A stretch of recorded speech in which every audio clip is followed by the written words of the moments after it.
C'est Gourmand. Je suis ravie de vous retrouver pour une nouvelle émission. On est en plein dans la Sainte-Victoire, un lieu magnifique. On se trouve au Mas de Cadenet avec mon invité, Maud. Bonjour. Bonjour. Comment ça va? Ça va très bien. Merci de nous recevoir chez vous. Ça me fait plaisir que vous veniez perdre un peu de la Sainte-Victoire. Qu'on aime se perdre. Ici, c'est tellement effectivement magnifique. Maud, vous allez faire la fête. Nous allons faire la fête le samedi 16 octobre. C'est vraiment pour fêter la fin des vendanges. Vous organisez une journée avec des ateliers, avec un repas. Racontez-nous un petit peu. L'idée, c'est que nous, on a l'habitude, on va dire entre nous, Oui. de toujours faire une fête à la fin des vendanges, un grand repas partagé ensemble. Et cette année, on s'est dit, mais pourquoi ne pas le faire partager toujours aussi à nos clients, aux personnes qui n'ont pas l'habitude de faire ça. Bien sûr, quelle Voilà. bonne idée. Donc on s'y est dit qu'on pouvait en même temps faire découvrir les vins, notre savoir-faire d'assemblage de vins en Provence et en même temps après faire un grand banquet, tous manger ensemble, bel agneau à la broche qui sera cuit par notre ami Cédric Robert. Voilà. Cédric Robert qui a donc le restaurant à Puy-Loubier et qui fait une cuisine responsable. Donc ça, c'est vraiment quelque chose qui vous parle évidemment. Alors, vous savez, c'est important. Voilà, on travaille en bio Oui. depuis plus d'une dizaine d'années et on est très soucieux de ce côté environnemental. Et donc pour nous, ça paraissait évident de travailler avec Cédric qui a aussi cette cuisine éco-responsable où il va travailler sur du local, le plus bio possible.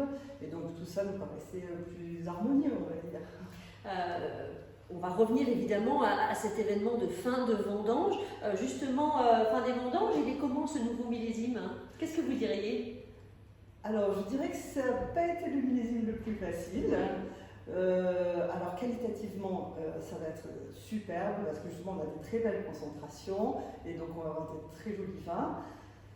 Après, justement, on a des belles concentrations parce qu'on a peu de volume. Voilà, on a malheureusement beaucoup souffert du fameux gel du mois d'avril dont on a beaucoup parlé, qui a traversé toute la France et qui a vraiment abîmé notre vignoble. C'est ça que vous dites que ça a été difficile, Voilà, c'est ça effectivement, c'est ça, donc peu de qualité, peu de quantité dû à ce gel. Bien sûr. Et un été très chaud, bien sûr, qui fait que finalement, on avait des raisins, mais on avait peu de jus. Vous voyez, beaucoup de peau, les pépins, et peu de pulpe au milieu.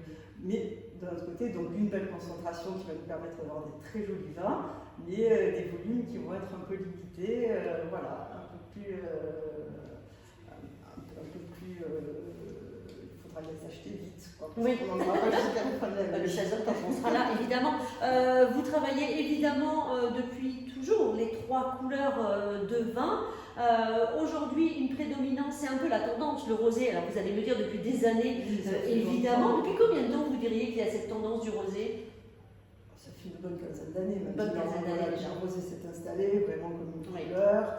Qui a pris toute sa lettre de notoriété, qu'en Provence on a été vraiment leader mondial sur la qualité des rosés, que maintenant on est reconnu à travers le monde pour ça, ce qui nous permet justement d'ouvrir des marchés de plus en plus à l'export. Nous on a une orientation très export aussi, plus de la moitié de la production à l'étranger, et on voit très bien que voilà. Des pays particuliers justement?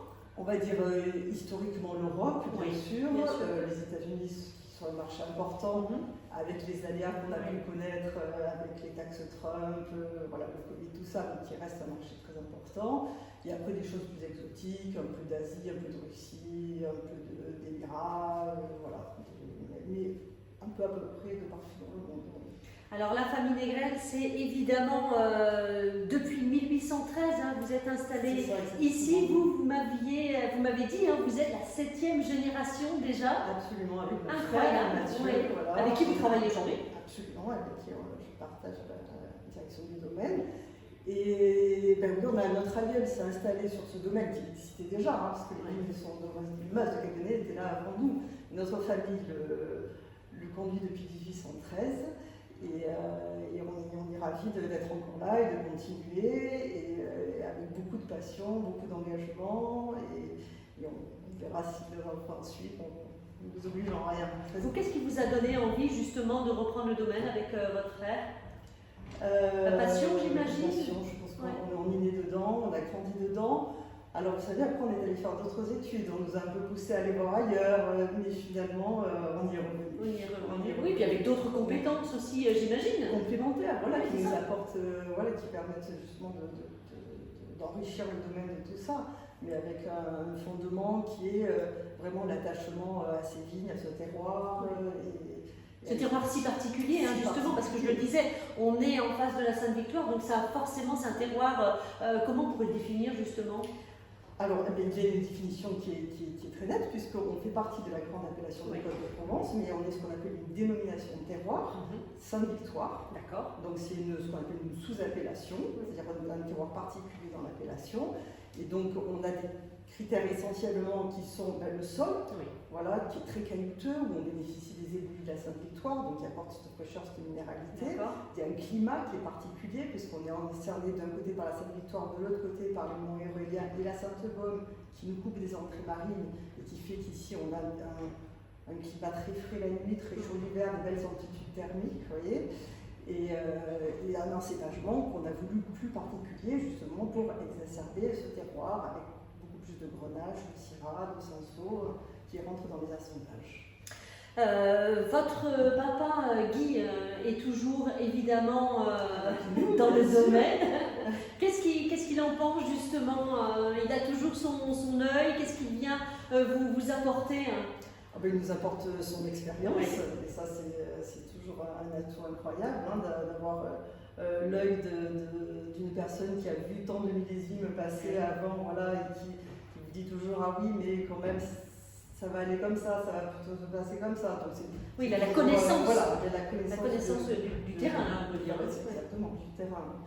Et voilà, donc on s'enrichit toujours de ces petites anecdotes, informations qu'il est capable de nous dire, qui sont liées vraiment à cette expérience. Hein. Vous avez une préférence justement, rouge, blanc, rosé? Alors nous, on aime les bons vins. J'adore ça.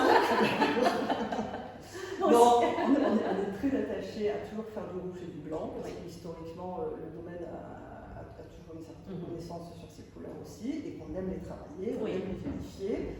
Donc, même si le rosé aujourd'hui, bien sûr, a la part belle en Provence et le produit attractif que tout le monde souhaite voir, je trouve qu'on a des très beaux terroirs, notamment en Sainte-Victoire, pour faire des rouges très intéressants, des blancs avec beaucoup de minéralité et de fraîcheur.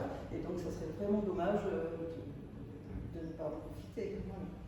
L'événement donc, du 16 octobre, repas des vendanges et atelier dégustation, il s'inscrit dans un cadre, le cadre de l'événement, le fascinant week-end. Est-ce que vous pouvez un petit peu nous en dire un petit peu plus? Est-ce que c'est pour valoriser le tourisme?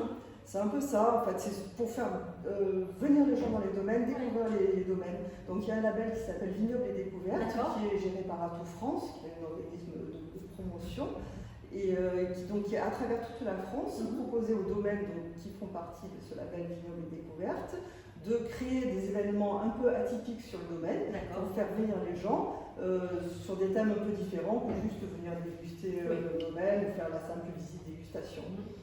Donc on s'est inscrit dans cet événement global français en se disant on va faire venir les gens et peut-être la Provence c'est une obligation d'assemblage, le Code de Provence, et donc c'est très intéressant. On est très attentif à trouver justement ces équilibres dans les assemblages entre le grenache, le cinsault, la syrah. Donc c'est amener les gens à découvrir ce travail d'assemblage qui est si important et à leur permettre de déguster donc les vins qui ont juste fini de fermenter, chaque cépage séparément, donc déjà trouver la typicité de chaque cépage, très intéressant. Et après dans le deuxième temps, faire ensemble des assemblages pour voir comment chaque cépage s'imbrique pour arriver à recréer un équilibre global.